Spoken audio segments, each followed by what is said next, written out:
So welcome everybody to this latest Collision Hub Diagnostics University. We are excited that AirPro Diagnostics is once again partnered with Collision Hub to deliver this ongoing series. And we're really excited today because we've got some of our friends from General Motors joining us to talk about diagnostics on General Motors vehicles. And we are hopeful that we will continue with other OEs in the future, but we figure we might as well come out swing and go for a home run right off the bat here with GM, get them on board. So we're really excited to have them. I'm going to be kind of hanging back here. Eric's going to do a lot of the heavy lifting today, along with Chuck from AirPro Diagnostics, and Josh and the GM team will be certainly chiming in as well. But a couple of housekeeping items. There is a chat feature towards the bottom of your screen. Please use that if you've got questions that you want to ask or have a conversation amongst yourselves throughout the presentation, as well as a Q&A that we can address as well. So please use either one of those options if you've got any questions or comments throughout the webinar today. And if you are watching the replay, not able to watch it live, if you've got questions or comments, please feel free to email me at jason@collisionhub.com, and I will forward those to the appropriate either AirPro or GM staff to try to get those answered for you. So with that, we're going to start with some introductions, and then we're going to get at it. I don't want to take up any more time. So Eric, I'm going to turn over to you and let you take control. Sure. Yeah, I could gladly start. My name's Eric Newell. I'm the Vice President of Business Development and Field Operations here at AirPro Diagnostics. I will just start by thanking General Motors for jumping on the call with us. You know, when Jason and Collision Hub kind of started conjuring up this idea and we partnered together, this was the first organization we thought we'd hit that home run with. So thank you so much for being here, and I'll turn it over to my other two counterparts for their introductions before we move on to GM. Go ahead, Chuck. Nope, you're on mute. There we go. So sorry about that. I'm Chuck Olson, Senior Vice President of Automotive Technology here at AirPro, and really looking forward to getting a little bit deeper into the diagnostics, and really pleased to have some friends from General Motors on with us today to help us explain more in depth what it is that's going on here. And I'm Josh McFarland, Vice President of Strategic Business Operations here at AirPro Diagnostics. I'm happy to be part of the conversation and looking forward to it.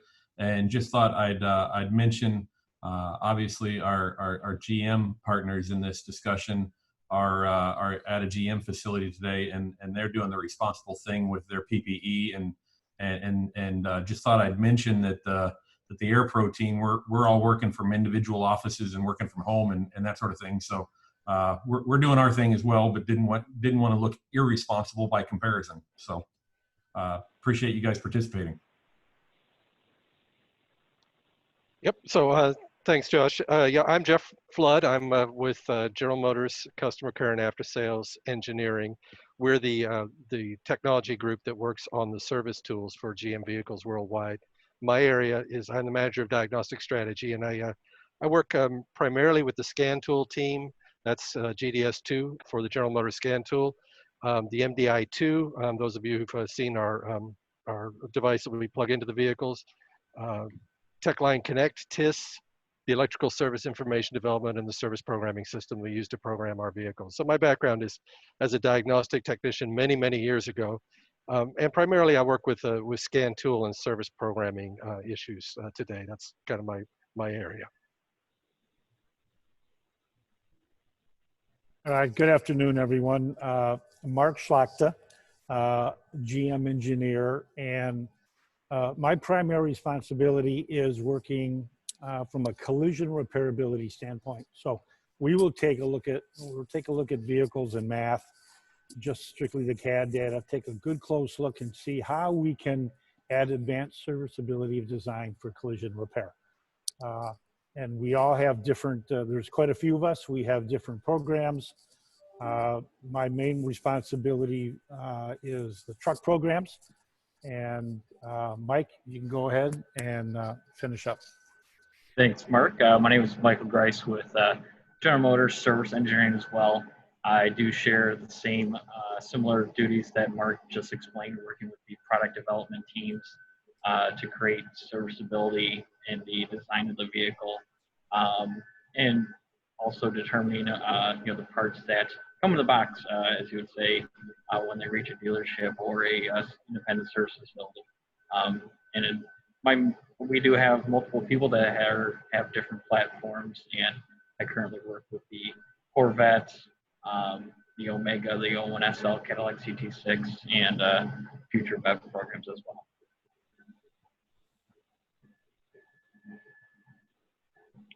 Awesome. I think that's everybody, right?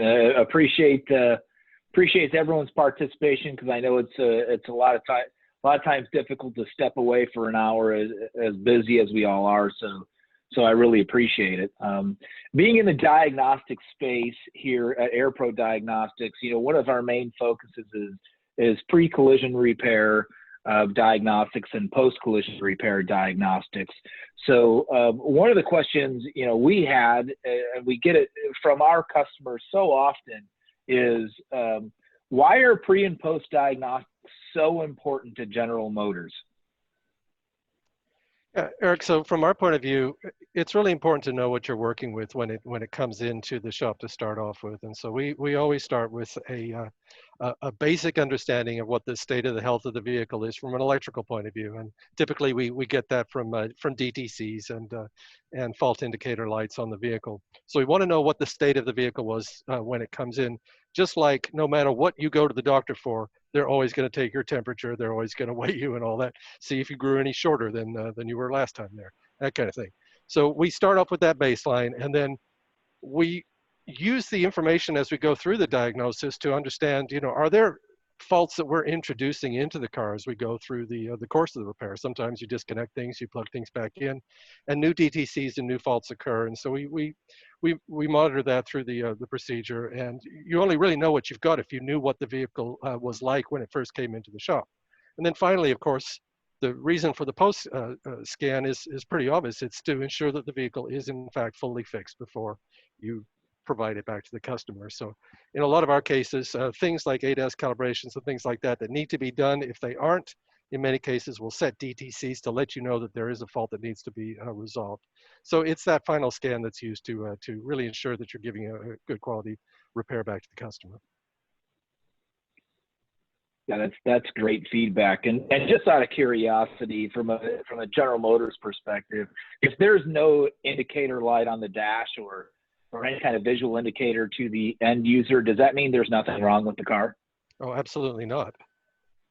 There can be a number of things that are wrong with the vehicle that you may not see either in the form of a light or a dash, and so or another kind of fault. So you really do need to kind of understand the health. The more you get into it, I will tell you that there are times that you may have a DTC that doesn't really relate back to a symptom or a fault, but it's really important to understand that if there's a DTC associated with any kind of condition, that during the course of the repair, you verified that there's no fault associated with that system that's detectable in any way.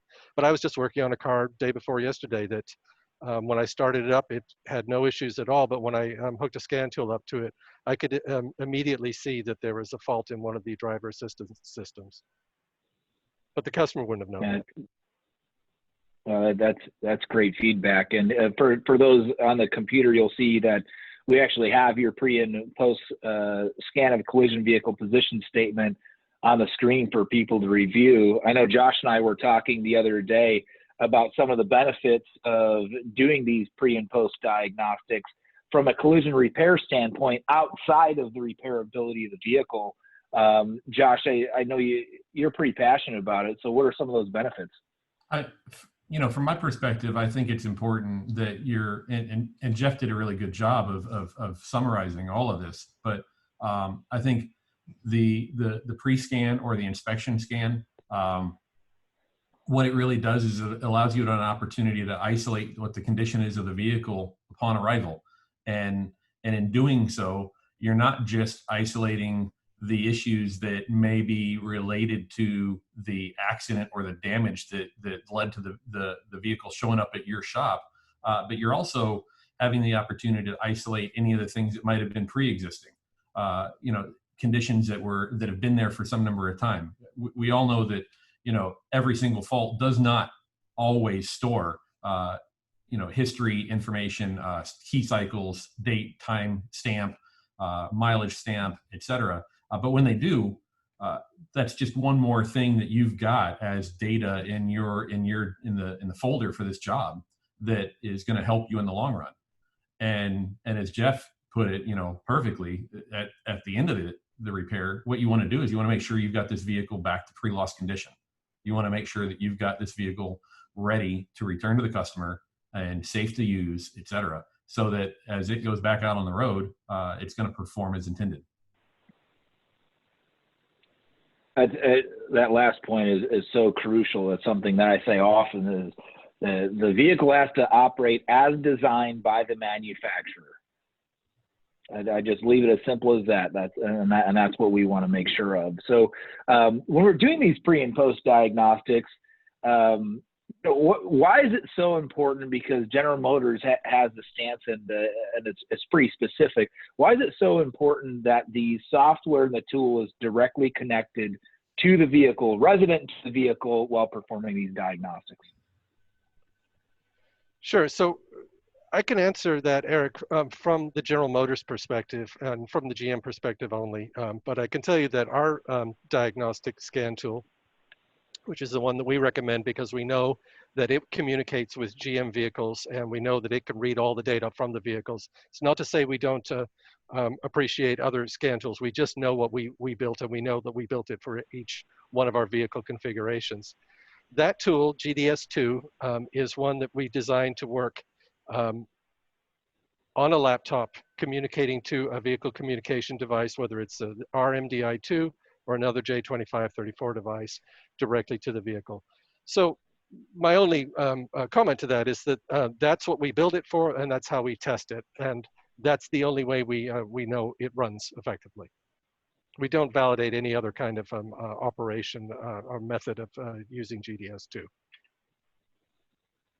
Yeah, and completely understandable. Now, Chuck, you have a pretty specific example of utilizing the correct software resident at the vehicle to diagnose specific problems that may or may not have shown to the end user through an indicator lamp. So I know you and Jason were going to cover this pretty in depth. I know he's driving the forms for you. So why don't you take it from here?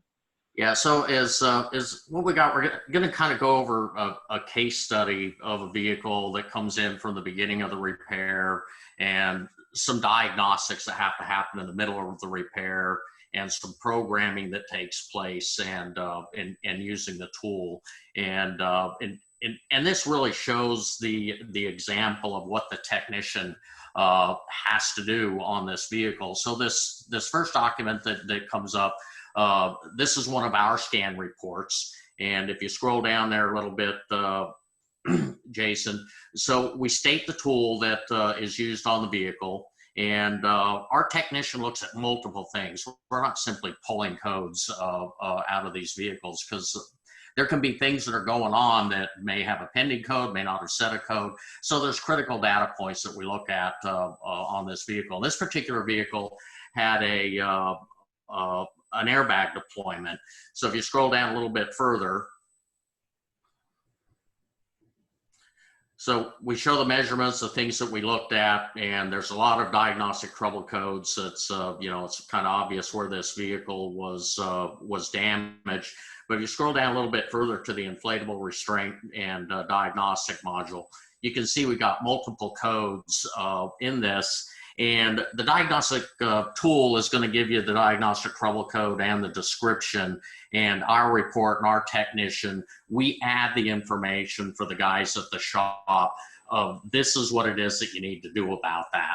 So this was a very intense with a lot of trouble codes, with a lot of recommendations on a pre-scan with an airbag deployment. So with that, when the scan report goes out, Jason, if you want to show the next document of repairs and inspections, number 3, repairs and inspections required, we include that as well. And that's the GM recommendations right out of the service manual. So this is an example of the service manual of with or without an airbag deployment of inspections that need to take place. Now, some of these are done with the scan tool that we're doing, but a lot of these are physical inspections that have to take place on the vehicle. So these recommendations are referred to in the recommendations that AirPro does with their scan report. And then, so with that, all this is done on the vehicle. Now they can do a good blueprint. They know everything to check. The inspections are done, and this is going to help improve with cycle time. Now, on this particular vehicle, there are a lot of recommendations made in the airbag system, and of course, a module was replaced on that as well.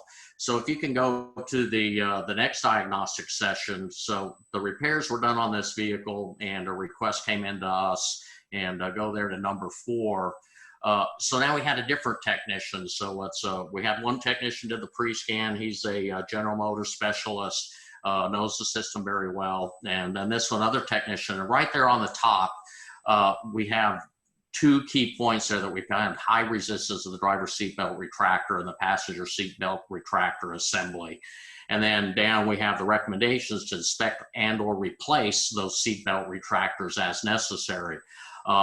Those were shown and listed in the pre-scan as well. One of the things that we've seen quite common with some of the General Motors product as a mistake is there's an anchor and there's a pretensioner on the retractor, and either one of those could be deployed. So there's an old rule of thumb in the shops that if the seat belt's not locked up, it's okay to go back into use. And that's not always the case. And again, that's why scan tool data and codes are so important. So on this particular case, I've got a video of the actual session that took place with the scan tool is at the vehicle, directly connected to the vehicle, with our technician running the controls remotely from his location. And just to kind of show a little bit of the complexity of what has to go on with reading durable codes. So he's opening GDS2, going to work on the vehicle, getting connected, starting up the application. And he's going into first for vehicle diagnostics. So you see you got several things that you can choose there. So the technician needs to know where he's navigating to using the tool. So now it's doing an all system scan on the vehicle on the GDS. And Jason, if you could pause it for just a moment there, I want to point out a couple of things.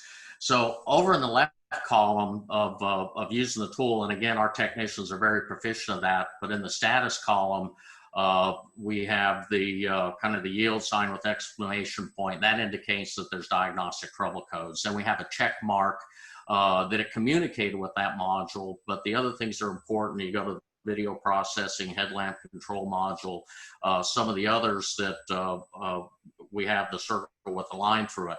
Those modules did not respond. And with that, and Jeff, if you could chime in here a little bit with that as well. So we've got DTC stored, we've got no communication with the vehicle, so it's most likely not equipped with that, but that's a skill level that our technicians have to have if something needs further diagnostics or not. So Jeff, with that, you got a comment on that with the RPOs? Well, so no, yeah, no, yes, no. So yeah, here's the thing, Chuck, I think you're absolutely right. It's really important to understand what is the specific vehicle that you're working on? What are the configurations for this VIN? I think many of the people on the call might know that GM has moved away from printing labels with all the RPO codes on the vehicle. And this has created kind of a bit of a challenge in the aftermarket space in particular. We're actually, I'll tell you, first off, we're working on delivering all the RPOs through our tools more effectively going forward. But today there's a couple of options for you. There is a 2D barcode in the B pillar on the driver's side that you can scan, but I don't really recommend that because it doesn't contain all of the RPO codes for the vehicle. And it's kind of important to know in your case here, did this vehicle have an amplifier or not? And You might not know that, so without the RPO codes to know what configuration it had. So one of the things that we can do for the aftermarket is, if you do find yourself working on a vehicle that does not have the label in, traditionally we put it in the glove box or in the trunk, sometimes also on the B pillar, that has all the RPO codes for the vehicle, you can call our AC Delco e-business help desk and give them the VIN, and they will help you find the RPOs. There are a number of resources that are used in the aftermarket, but if you call us, we will help you through that. And you could get to that through our acdelcotds.com site. That's where you would go to get a GDS2 subscription or service information or SPS. So if you click in through the help area and find out where to call, you'll find the number for the e-business help desk there. Yeah, thank you very much for that, Jeff. And most of our technicians are aware of that. But that's another, misconception with the tools of what it's doing for you. So there is some additional work to do in the background when you're interpreting these results. So Jason, if you want to go ahead from there, there's just a couple of other points on this that I need to share. Before we go back to the video, we just got a couple of quick questions that we've gotten in. So the first one I wanted to is from Stefano, asking about, could the no communication also relate to the possibility that the item is damaged? So if the item is damaged, could that contribute to the lack of communication with that module? Yeah, that's absolutely true, and that's why it's so critical for the technician to understand what he's working on. So some of these things would be obvious. If you have an airbag control module or a common module that has no communication, that's a direct tip that there's something going on with that vehicle. It may have a blown fuse, lost power, lost ground. The component could possibly be destroyed. So understanding that option content, and when the technician is interpreting what's showing up with the no communication, that's what you have to determine. Is the vehicle equipped with that? And if it is equipped with that, then you got to go the next step of diagnostics and find out why it's not communicating before you can move on with diagnostics.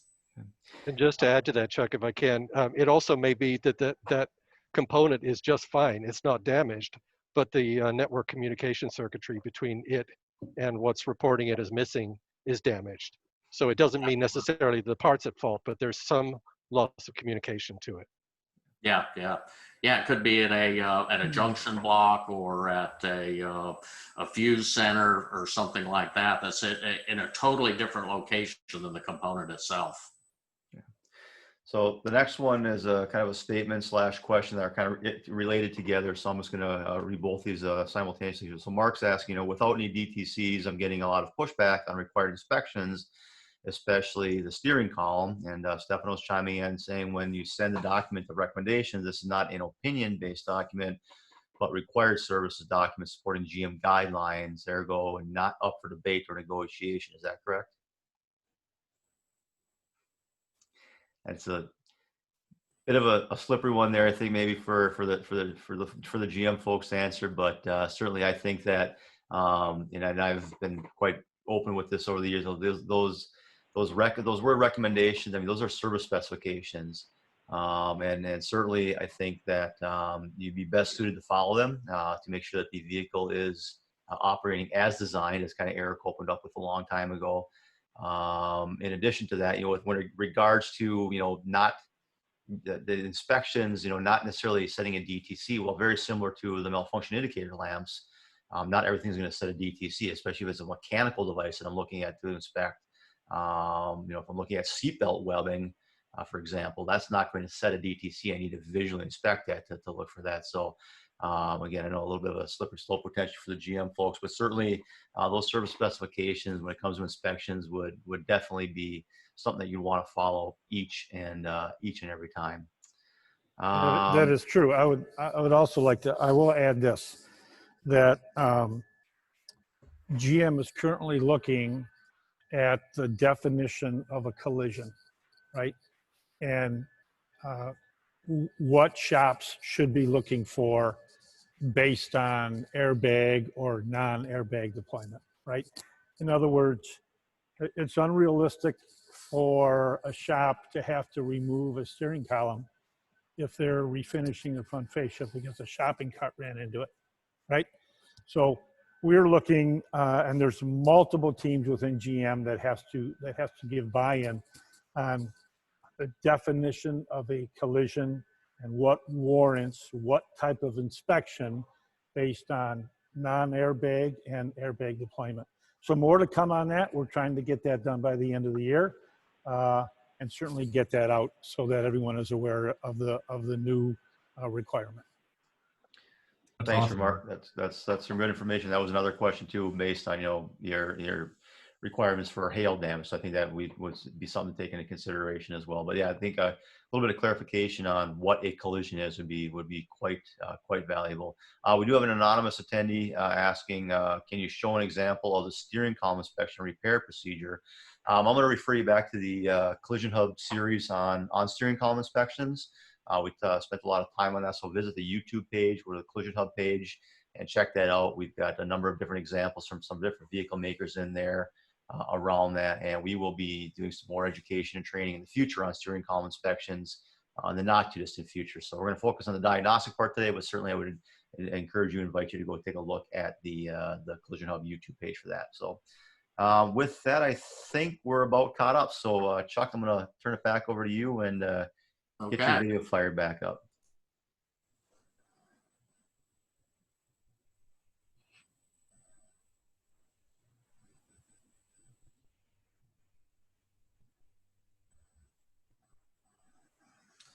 Okay, so as this technician is working through the scan, here's the actual report. So we save every document for documentation and helping the shop with the file with any service that we perform. So this technician has seen a few issues, so now he's going directly, and you see very quickly he knows where to go. He went right into the airbag control module, and he's looking at, and there's multiple codes in this vehicle, so then these codes are not clearing, and it's after repair, and it's setting a lot of diagnostic trouble codes that you're going to see here in just a moment. And again, he's saving the results of that for part of the file. So now he's going to find out why all these codes are in here. So now he's starting to navigate into data. So he looks into the SDM data. We look at all the statuses of the different things. And again, the technician knows what he's looking for, so he's able to navigate through this quickly. Module setup is incomplete. And now he goes in to the data stream to find out why. So if you can pause there for a moment. Let's see. Now, if you look at deployment loop 6 and deployment loop 5, that 25.5 ohms that shows up there, and then the rest of the deployment loops show a different amount. So this vehicle won't clear any of those codes. The airbag module has not been fully programmed, and it won't fully program or set up because there is still an issue within the deployment loops on the vehicle. So, and again, with a scan tool, is not going to show you this stuff automatically. You have to know where to go, where it is that you're looking for. So there's a lot of skill level and familiarity with the vehicle that the technician has to be aware of. So and that's a key point that the technician looked for on this, and they're for the passenger seatbelt retractors. So go ahead. So look at these, and for about the next minute of this, the technician is, our technician is on the phone with the shop, asking the shop to check for connectors, have these parts been replaced. So he's gone in the mode for diagnostic support to the shop and helping the shop solve this problem so that the vehicle can go on to completion. So it obviously has an airbag light on. And he goes through multiple times here with the technician checking. And I believe on this particular vehicle, again, the error was made on the repair that the passenger seatbelt seemed to retract just fine. The anchors were replaced, but the retractors were not. And we were able to point that back to them, rather than throwing their hands up in the air and having to send the vehicle out and wait for days. So they did go back and do the subsequent repair with the seatbelt retractors. And I've got a couple examples that show the success that happens after that. So this shop put this vehicle in to do programming to be followed up with the completion scan. But again, the trouble was found. There was a problem found that the programming couldn't be complete because of that high resistance in the deployment loop. Now, Chuck, would this be something that wouldn't have been able to be caught without going through and using a scan tool and doing the diagnostic work on this? You would be very hard pressed to find out what's going on with this vehicle without the scan tool and knowing where to navigate and where to look. You know, I have a follow-up question here, and it may actually be for Jeff, but as I'm watching this video, is this GDS2 and scan, is this designed for anybody to use? I mean, can the common layperson jump in the tool and be able to navigate this, or is it specifically designed for a trained technician, trained person to be able to operate these things? Jeff is on mute. Thank you. Yeah, so we had a non-communication issue there. The tool is designed for service professionals to work on the vehicle. So we do try and make it as intuitive as possible. We're working on making it more intuitive to interpret some of this information for the technicians. But fundamentally, at the end of the day, this is intended for technicians, by use for technicians. And you know, the rule that we follow, even in our own shop when we're working on these vehicles, is that we start with our DTCs and we follow our service information procedures, and they will lead you to conclusions like, you know, you can't program this module unless these DTCs are resolved and things like that. But this means a lot more to a person who's been trained and has experience and understands how the system works than somebody who's never looked at it before and is starting with a schematic and a description and operation and very little understanding of the system. So, you know, I understand your question, Eric.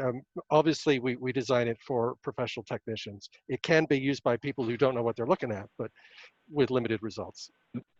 Makes it a little more difficult. And hey, Chuck, how are we able to show that video?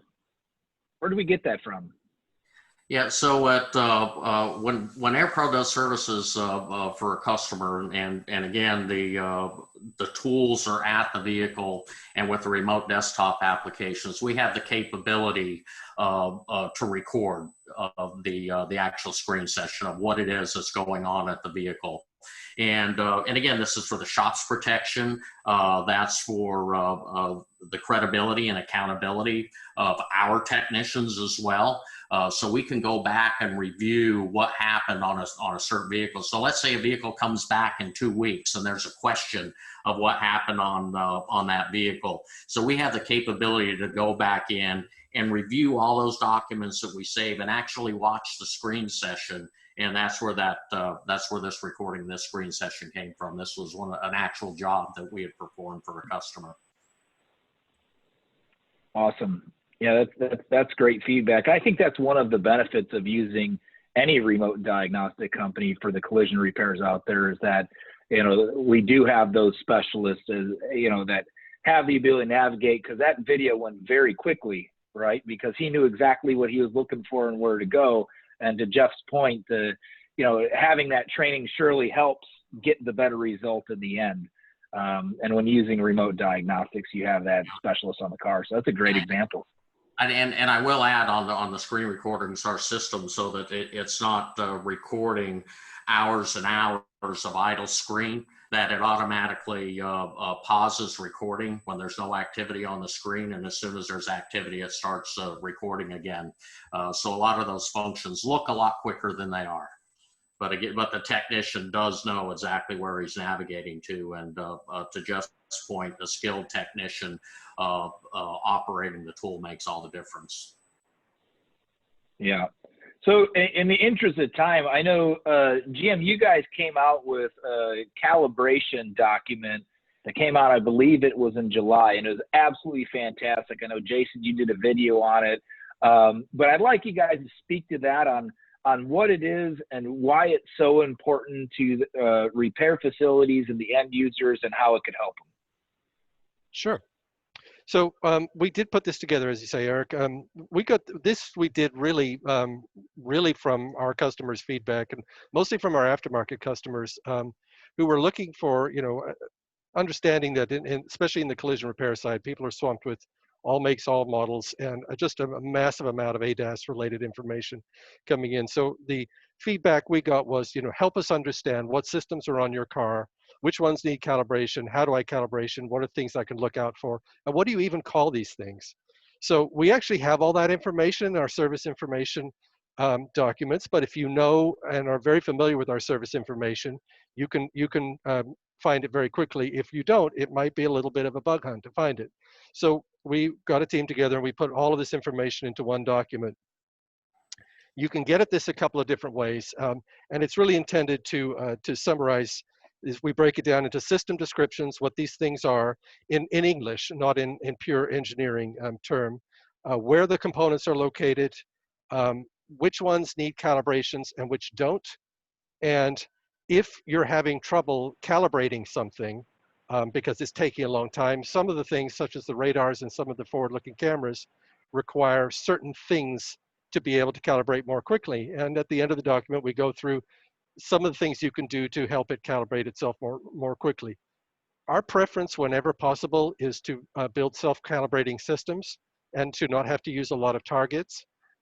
So this kind of talks a little bit about how we approach this. This is not intended to be the document you would use to diagnose and repair the system. This is a roadmap to give you just a quick, fast understanding of what our systems are, what we call them, where you're likely to find them on our vehicles. And then, as always, we tell you to go directly to the OEM procedures to understand the details of how to repair them. Now, we've made this available in a variety of different places. You could go to genuinegmparts.com and look under technical documents, and then you would find this in there under driver assistance systems aid. You could also go into our service information if you have a subscription to General Motors service information, and the document's called Driver Assistance Systems Configuration Reference there.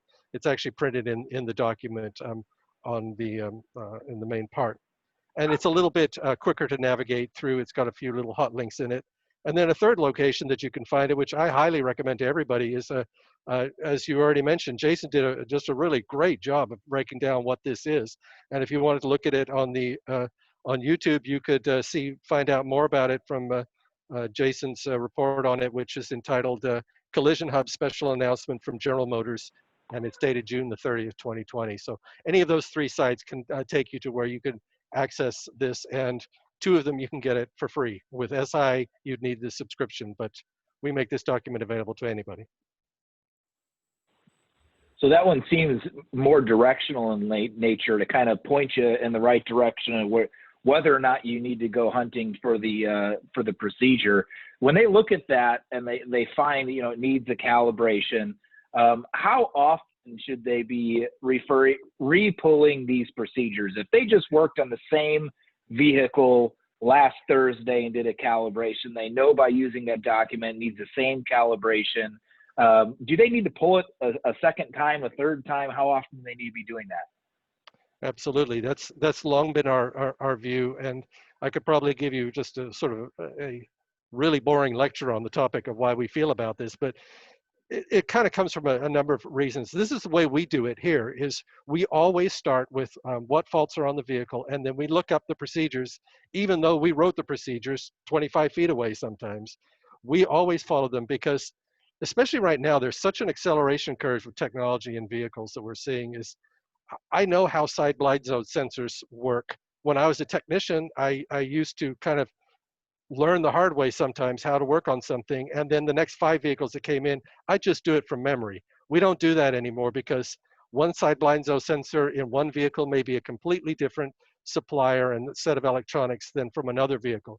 From a customer's perspective, they look like they work the same way, but from an electronics and operation function, they may be different.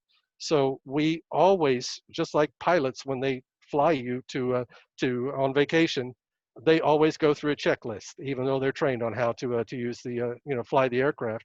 We do it by the book because you just can't rely on memory for these systems. They're too complex at this point. And I think the same applies to body repairs as well. I mean, yeah, I was just going to ask Mark. It's probably the same because many of the people on this call and our customers are our collision repair facilities is probably the same in regards to simply replacing a fender and a bumper, right? It truly is. It's truly the Bible now that we want you to go and we want you to open up the collision repair procedure or any procedure before you even open up your toolbox. It should be the first step in repairing a vehicle. No matter what you're doing to that vehicle, open up the repair procedure before you open up your toolbox. Well, I mean, for everyone on the call, you heard it right from them. So I know sometimes when some of us continue to say it and Jason beats that drum a lot, it becomes white noise, but it's coming right from the source on both avenues. You know, we have about 13 minutes left of the call, and I'd love to get some insight to what's new, what's coming down the pipe from General Motors. What do we have to look forward to? And if there's anything you could share for the masses. So maybe I'll go first with that. I'll give you just a kind of a flyby here. And this is from the electrical side of the vehicle. You may have heard, some people may have heard that we've come out with a new electrical architecture this year. We're rolling out this model year. We call it Vehicle Intelligence Platform, or VIP. And you'll see it first on the 2020 Cadillac CT4, the CT5, and the 2020 Corvette. And then also we have it on the 2021 full-size SUVs, the Tahoe, the GMC Yukon, and the Escalade. And this brings a lot of new changes, although we go to a lot of trouble to make it as transparent to the technician as possible. We go to a lot of trouble to try and make it look like it was before. We've done, under the surface, we've done a lot of re-engineering. But a couple of things that may be of note, especially to those of your callers who do a lot of diagnostics. This new architecture, and I should point out that we're going to be rolling this out by 2023. We're expecting the majority, if not all, of our vehicles to use this architecture. So it's going to be a relatively quick model year rollout for us. One of the things we've introduced is a faster CAN network, CAN FD, and that basically gives us faster programming capability. But the big thing that's important for this year is we're also adding Ethernet. We just have one control module on the full-size trucks that we do Ethernet diagnosis with, but we'll be seeing more in the future. So what that means in practical terms is if you have a GM MDI2 to talk to these vehicles, you can take advantage of the CAN FD programming at speed. And it's a requirement to our dealerships to use MDI2. If you're using another J2534 device, you might want to check with the manufacturer to see if it supports CAN FD. Another big change for this, a big change from a workflow point of view, is that starting with the VIP architecture, we do most of our programming in the key off mode. If you've been with us for the last, I started this in 1991 when we started doing flash EEPROM programming on vehicles and started getting out of putting chips in ECUs. And all that time, from 1991 to now, we've always done our programming in GM with the key on, engine off. Now it's key off. And so that's catching a lot of our technicians a little bit flat-footed. All of our service programming system tells you exactly what to do, but if you're not reading the instructions, you will you could trip up there. So that's kind of a tip. And a lot of the times it will also ask you to have the doors closed as well. And just to add a little wrinkle to that, sometimes when we're done programming and we need to do a learn or a setup or a reset of a component to finish the procedure, it may be necessary for the key to be on to do that, or the ignition in an on state. All of this is explained on the service programming system screen, but if you're used to not reading that, you could get slowed down a little bit. We've changed some of the DTC assignments in this, mostly to keep up with industry standards. That shouldn't be any issue at all if you're following the OEM procedures. You read the DTC, you go to the procedure, you'll get the right one for the for that particular DTC. But if you're trying to do it from memory, you'll run into trouble. And then a couple of things that are coming new in our TechLine products, which are our diagnostic applications that you could be thinking about, is for those of you who are familiar with our TIS or TIS to web, our current way of delivering GDS2 and SPS, that's sort of at its end of life. It's done a great job over the years, but for a whole bunch of reasons, not the least of which is some of the information about the vehicle that we want to start bringing into the tools. We're winding that down this year, and over the next couple of years, it will go away completely. I don't have a complete turn-off date for it, but our new product that supports the tools is called TechLine Connect, or of course we would call it TLC because we do love our acronyms. But it's we're rolling that out around the world now. It's available for subscription purchase in the aftermarket, just like it is being rolled out into the dealers. And over the next year or so, that will become the complete replacement for TIS. And we will use it to do things like to send RPO data directly to your aftermarket repair session as well. So it gives us all kinds of capabilities to build on in the future. And then I guess finally, one thing that I would say, you won't see it in our tools yet, because we're just working on the on how we're going to do it in GDS2. But I think Eric or Chuck may have mentioned it earlier on at the beginning. We've just introduced with this VIP architecture DTC timestamping into the vehicles. So we actually have a time reference on the car that we can use to see when a DTC occurred and potentially to help you understand cascading failures, or where something happened and then a whole bunch of other things happened. We can make a story out of that makes sense to you. So we're going to work on a way to not just give that to you in the form of really complex data on the screen, but how can we show that to you in a way that you can take action on and get to a quick diagnosis with. So we'll be working on that. You'll be seeing that coming in future GDS2 releases. And that's probably it from me. I don't know if you have anything to add, Mark. I would add, I have to be careful, but I would add that the vehicles that you're going to be see coming from General Motors are, the architecture is a bit different than we've seen in the past. When we talk about BEV vehicles, battery electric vehicles, and we talk about the safety cage that is not only around the passenger, but the safety cages that are around the batteries, and the challenges that come with that when it comes to repairing structural repair. You will see recommendations on most of our platforms that will be fixture-based repairs. In other words, if you have cosmetic repair, certainly you can replace a door, a fender, take care of hail damage, things like that on the floor. But if you have structural damage in the vehicle, we're going to need those vehicles put up on fixtures and measured properly, and then using those fixtures to hold the parts in place, depending on all the different types of fastening technologies that those vehicles might have. So it could be as simple as MIG welding, but it could be resistance welding with adhesive. It could be riv bonding technology with adhesive. It might even be SPRs, self-piercing rivets with adhesive. And so fixturing and holding those parts in place, making sure that they're in the right location, are key to ensuring a safe and proper repair.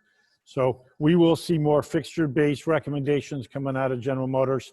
And also, because of the batteries, because of the battery technology, we see collision shops and possibly GM dealers, instead of almost competing against each other, they're going to work together.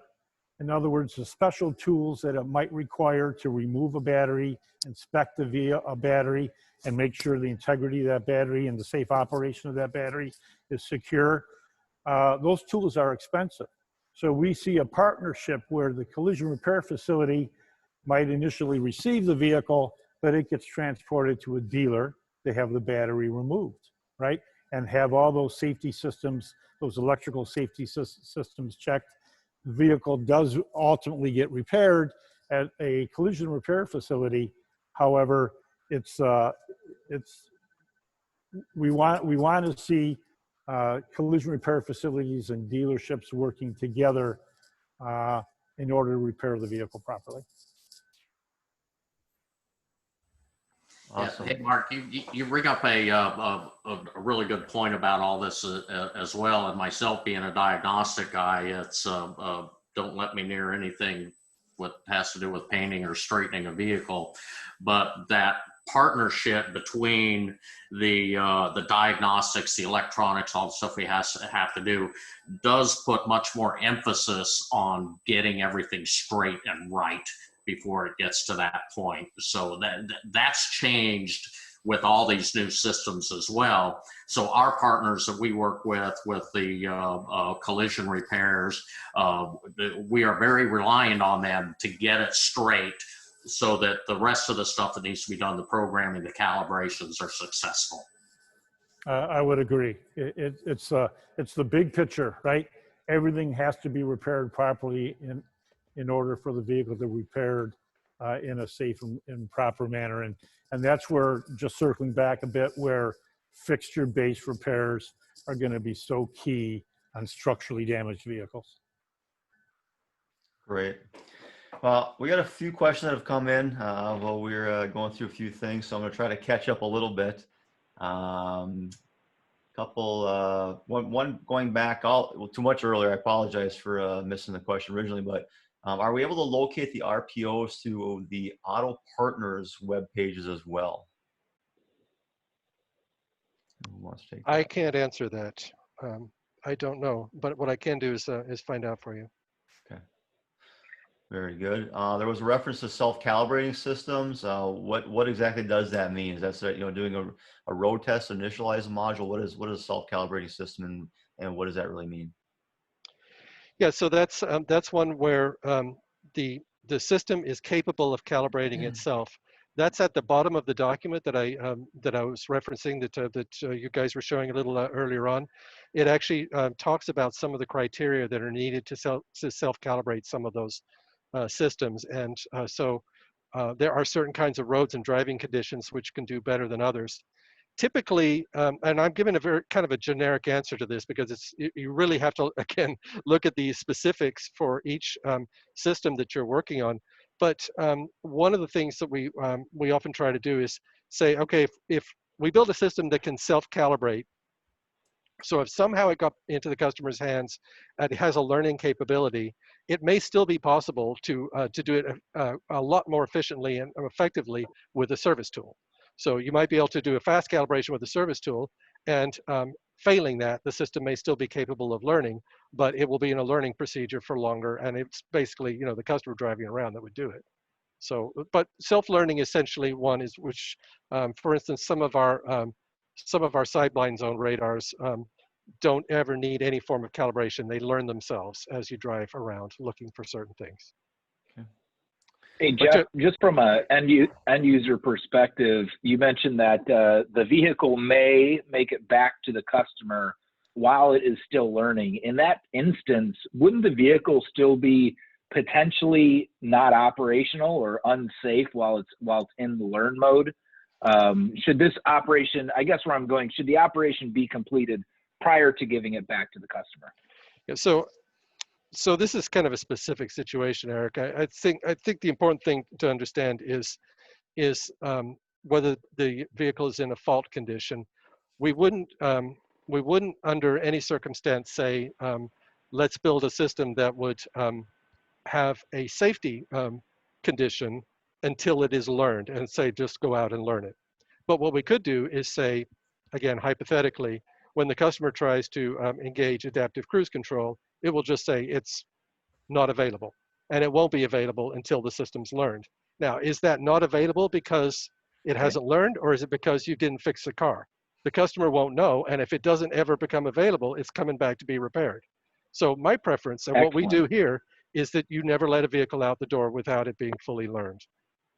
I'm just saying that if it happens, that's a great point. Itself.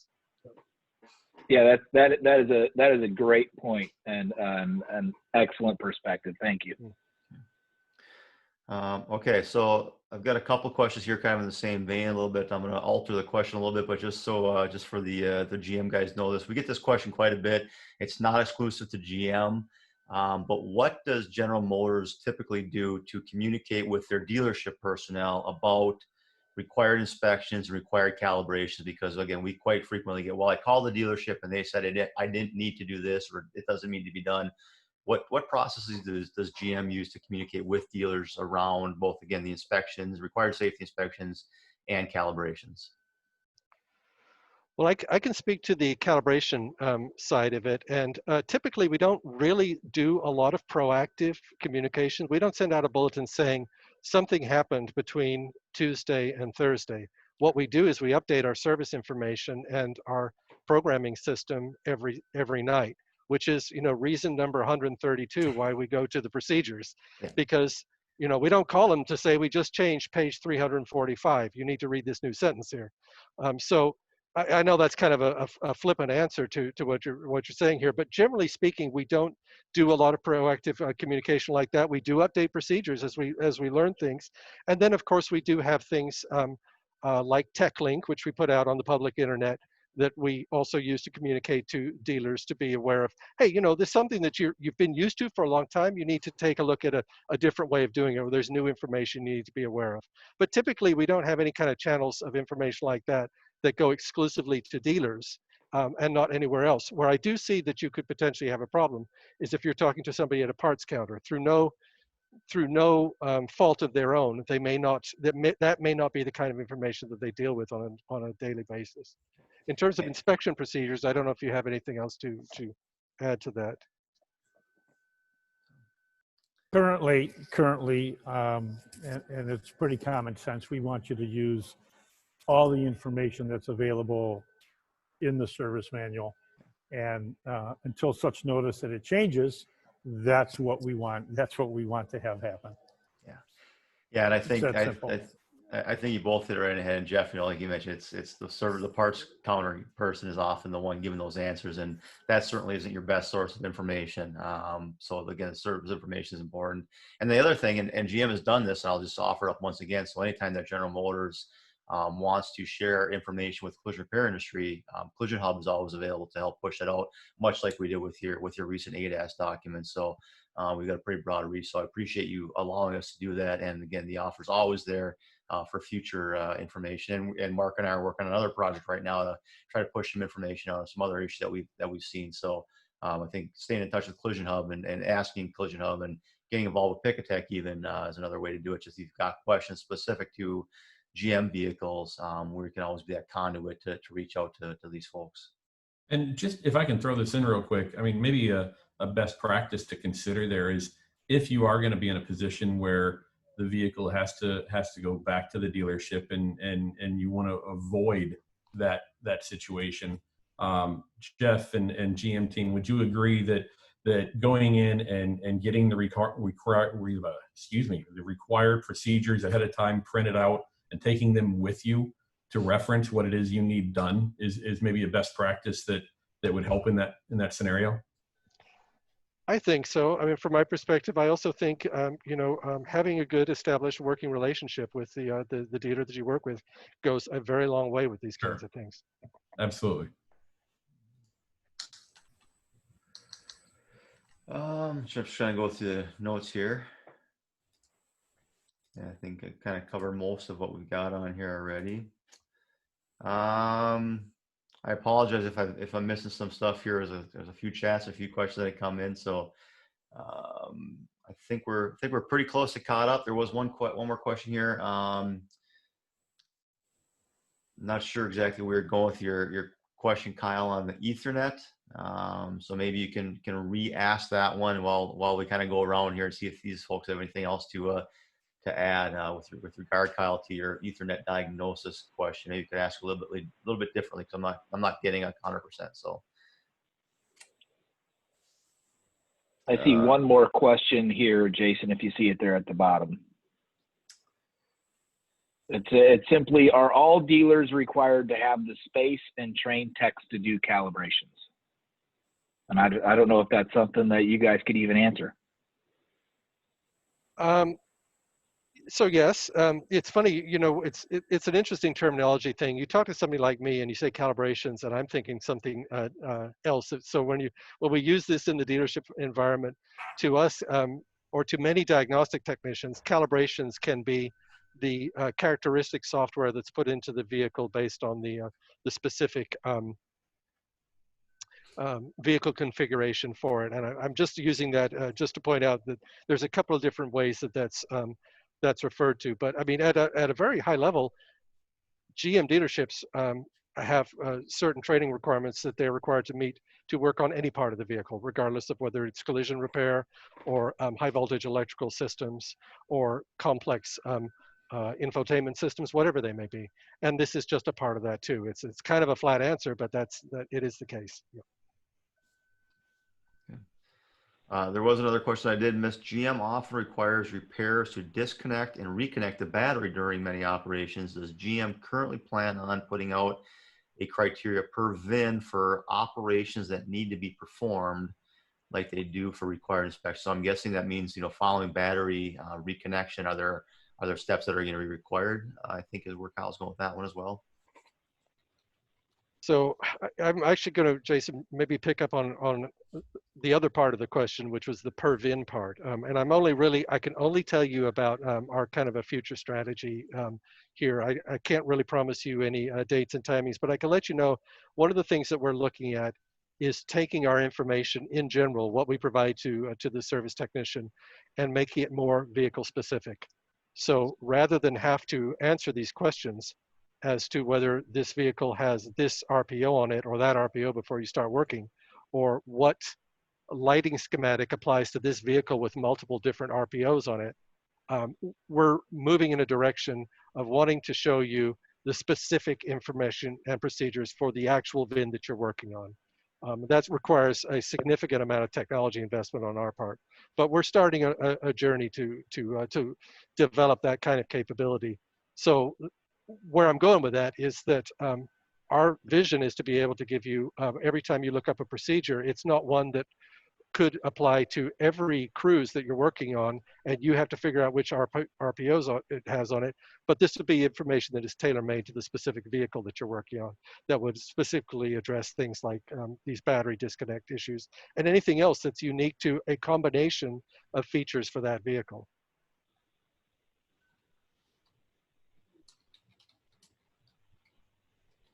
Another kind of last question again. I'm not sure if I can answer this one or not, but does GM have any form of support if an insurance company is stating the required inspections are not customary or needed, even if GM documentation isn't provided? I guess it's kind of answering the old question, right? You've already got the documentation, right? But is there a phone a friend at GM that anybody would be able to call for something like that? Phone a friend. That's outside of my scan tool engineering area to be able to answer. I don't know. Do you know, Mark?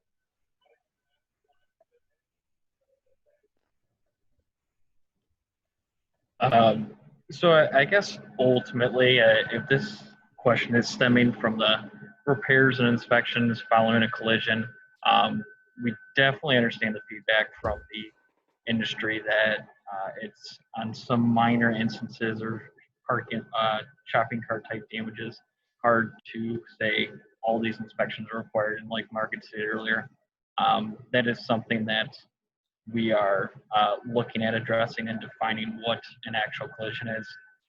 But if there are specific questions that you are looking to ask that are related to collision repair, you can email into our collision repair tech support. This is something that shops and technicians can utilize to ask specific questions.